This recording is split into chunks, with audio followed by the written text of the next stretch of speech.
The paper that changed everything. The room was silent, but not the peaceful kind of silence. It was heavy, suffocating, like the air itself was waiting for something to explode. Everyone stood still. Everyone except him. "You think this is a joke?" The man in the beige blazer snapped, his voice echoing against the tall marble columns. His finger pointed sharply across the table, his jaw clenched so tight it looked like it might crack. The woman didn't look up. She stood calmly, holding the paper in her trembling hands. Her floral dress, soft and elegant, contrasted painfully with the tension around her. If someone walked in without context, they might think this was just a formal gathering. But it wasn't. It was the breaking point. "Read it," the man demanded again, louder this time. "Go on. Read it out loud so everyone can hear what you've done." Behind her, a tall man in a dark suit shifted uncomfortably, his expression tense but controlled. Next to him stood an older gentleman, composed and watchful, his eyes moving carefully between the two. The woman finally lifted her gaze. Her eyes met his, not with anger, not with fear, but with something far more unsettling. "Certainty. I have read it," she said quietly. The room seemed to tighten. "And," he pushed, stepping closer. "Are you going to deny it now?" She lowered the paper slightly, her fingers gripping it more firmly. There was a slight tremble, but her voice remained steady. "No." A ripple of murmurs spread through the small crowd gathered behind them. The man laughed bitterly, running a hand through his hair. "Unbelievable, after everything, you just stand there and say no." "You asked me to read it," she replied. "I did. That's not what I meant." He shouted. "You were supposed to explain it." Her silence was louder than any answer. For a moment, no one moved. Then the older gentleman stepped forward, his voice calm but authoritative. "Perhaps we should all take a moment. Emotions are clearly running high." "No," the man in beige snapped. "No more delays. This has gone on long enough." He turned back to her, his eyes burning. "You thought I wouldn't find out. You thought you could just sign it and walk away like nothing happened." The woman's grip tightened around the paper. "I never said that." "Then what did you think?" he demanded. This time, she hesitated. Not because she didn't have an answer, but because she was choosing whether to give it. The tall man behind her finally spoke, his tone low but firm. "This isn't the way to handle it." The man in beige shot him a glare. "Stay out of this." "I can't," he replied. "Not anymore." That caught everyone's attention. Even the woman looked slightly surprised. "What does that mean?" the accuser asked, narrowing his eyes. The tall man stepped closer, his presence suddenly more commanding. "It means there's more to this than what's on that paper."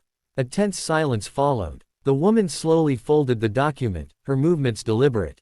"Enough," she said softly. But there was strength in that softness now. "I didn't come here to argue," she continued. "And I didn't sign anything to hurt anyone." "Then why did you sign it?" the man demanded immediately. Her eyes flickered, just for a second. Then she said something that made the entire room freeze. "Because I had no other choice." The words hung in the air like a storm about to break. The man in beige shook his head, scoffing. "There's always a choice." She looked at him, really looked at him this time. "You don't know everything," she said quietly. "Then tell me," he challenged. But instead of answering, she placed the folded paper gently on the table. And stepped back. "I will," she said. "But not like this." The tension didn't ease. If anything, it deepened. Because now everyone understood one thing. The truth hadn't come out yet. And when it did, nothing would ever be the same. The truth beneath the signature. No one moved after she stepped back.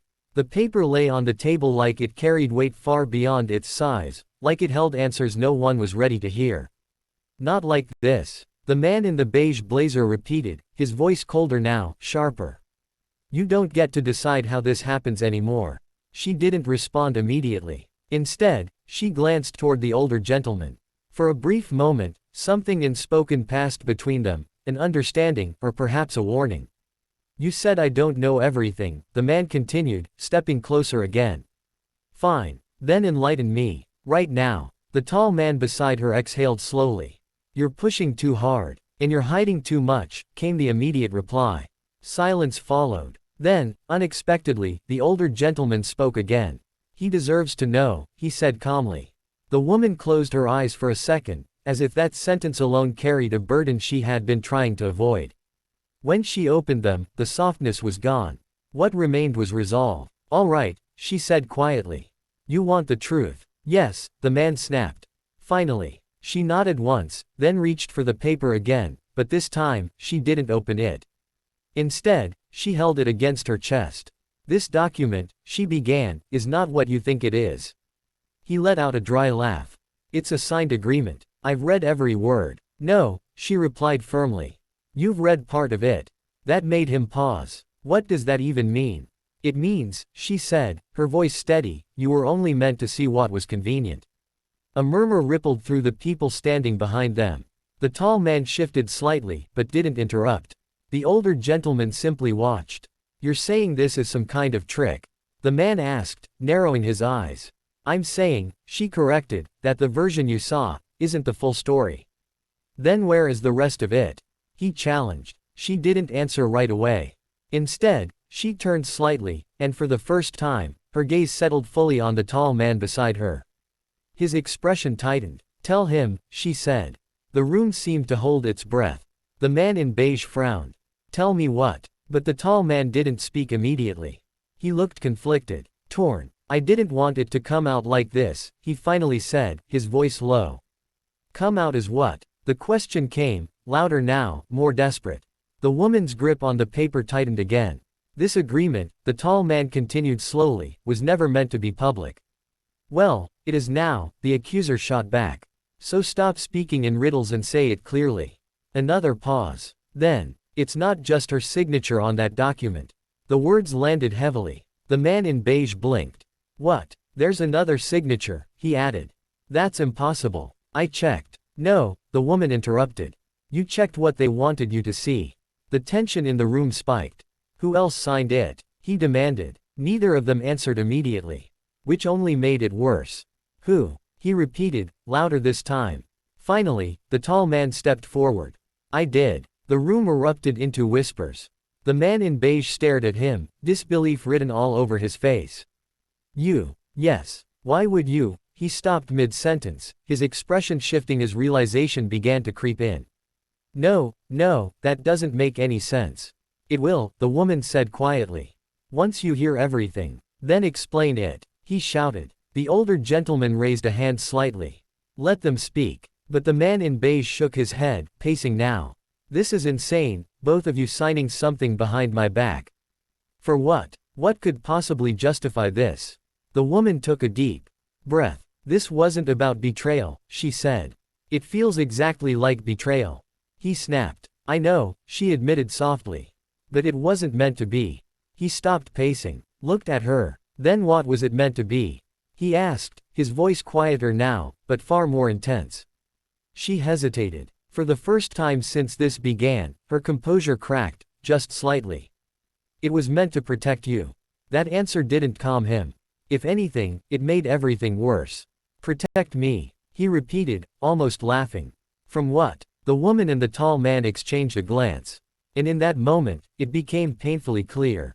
Whatever they were hiding, was far bigger than anyone had imagined. The secret they tried to bury.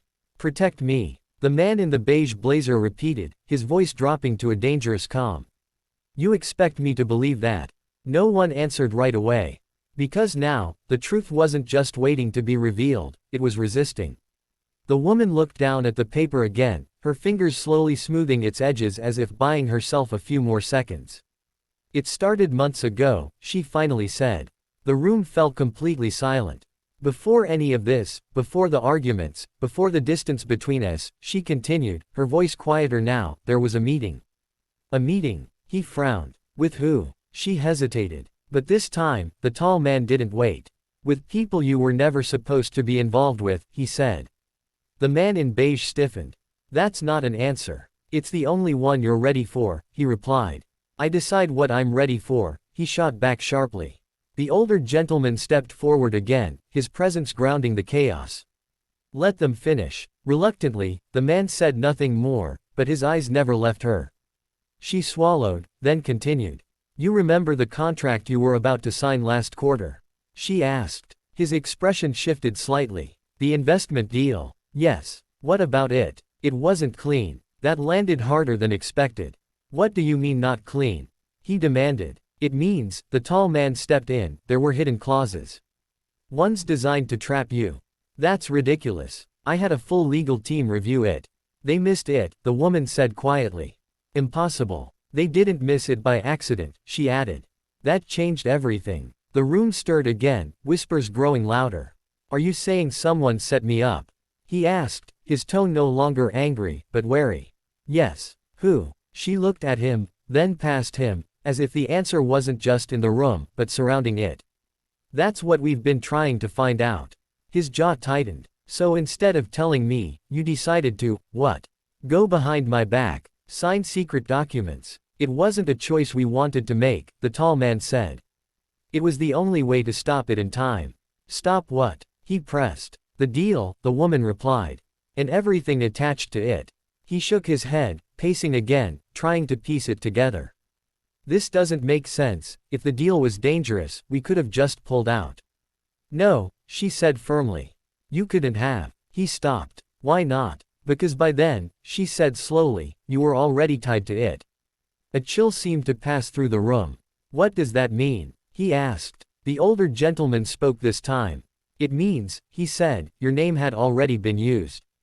The man in beige turned sharply.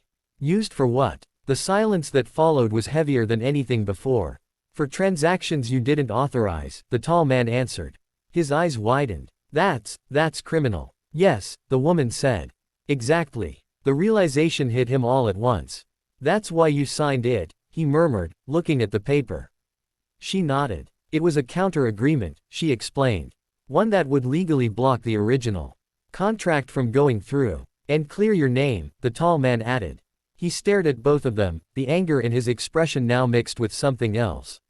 Fear. And you thought I wouldn't understand? He asked quietly. We thought you wouldn't be safe, she corrected. The room was no longer filled with tension alone. Now, there was something darker. Something dangerous. He ran a hand over his face, trying to steady himself. Who did this? He asked again. This time, his voice wasn't loud. It was controlled, focused. Because now, it wasn't just about betrayal. It was about something much bigger. The woman opened her mouth to answer. But before she could speak, a voice came from the back of the room. You're asking the wrong question. Every head turned. A man stepped forward from the crowd, someone who had been standing there the entire time, unnoticed. Calm, composed, watching. You shouldn't be asking who did it, he continued. The room went still. You should be asking. He paused, a faint smile forming on his lips. Who benefited from it? And suddenly, the truth didn't just feel close. It felt dangerous. The truth that set them free. The room froze as the man stepped forward. No one had noticed him before, but now, it felt impossible to ignore him. Who benefited from it? The man repeated calmly, his eyes scanning the room before settling on the man in the beige blazer. A strange silence followed. The older gentleman's expression darkened. You shouldn't be here. The newcomer smiled faintly. And yet, here I am. The tension snapped tight. Do you know him? The man in beige asked, his voice low and cautious. Before anyone else could answer, the woman did. Yes, she said. That single word carried more weight than anything else she had said so far. And, he pressed. She took a slow breath. He's the one who offered the original deal. The realization hit instantly. The man in beige turned sharply toward the newcomer. You. The man nodded slightly, completely unfazed. It was a very generous offer. Generous. The tall man stepped forward. It was a trap. Only if you didn't understand the rules, the newcomer replied coolly. You forged documents in his name, the woman said, her voice firm now. You tried to tie him to illegal transactions. The room erupted into whispers again. But the man didn't deny it. Instead, he chuckled softly. Business is rarely clean, he said. But you complicated things. He glanced at the paper in her hand. That little counter-agreement of yours was impressive. The man in beige stared at him, anger rising again, but this time, it was controlled. You tried to ruin me, he said. No, the man replied calmly. I tried to use you. That honesty was colder than any lie. And now, the older gentleman asked, stepping forward with authority. The newcomer shrugged. Now, it's over. The agreement they signed blocked everything. Legally speaking, I have no claim left. The woman exhaled slowly. It was the first moment of relief since this began. "You're just going to walk away?" the tall man asked, disbelief in his voice. The man smiled faintly. "Sometimes, knowing when to walk away is the smartest move." He adjusted his cuffs, then turned toward the exit. "But next time," he added, glancing back briefly, "choose your partners more carefully." And just like that, he left. The doors closed behind him. Silence returned, but it was different now. Lighter. Safer. The man in beige stood still, processing everything. Then slowly, he looked at the woman. "You knew," he said. She nodded. "For how long?" "Long enough to stop it," she replied. He glanced at the tall man. "And you helped her?" "Yes." Another pause. Then, something shifted. The anger that once filled his expression faded, replaced by something more honest. "Understanding. You should have told me," he said quietly. "I wanted to," she admitted. "But if we had said anything too early, it would have exposed everything, and you would have been in even more danger." He looked down at the paper on the table. The same paper he had believed was a betrayal had actually been his protection. He let out a slow breath. "I was wrong," he said. The words weren't easy, but they were real. The woman's eyes softened. "What matters is that it's over," she replied. He nodded slightly. Then, after a moment, he stepped closer and picked up the paper, not with anger this time, but with understanding. "Next time," he said, looking at both of them, "we do this together." A faint smile appeared on the tall man's face. "Agreed." The older gentleman gave a small approving nod. And for the first time since it all began, the room felt at peace. Moral of the story: trust is strongest when built on honesty, but sometimes, protecting someone requires silence. True relationships survive not because there are no secrets, but because, in the end, truth and intention reveal themselves.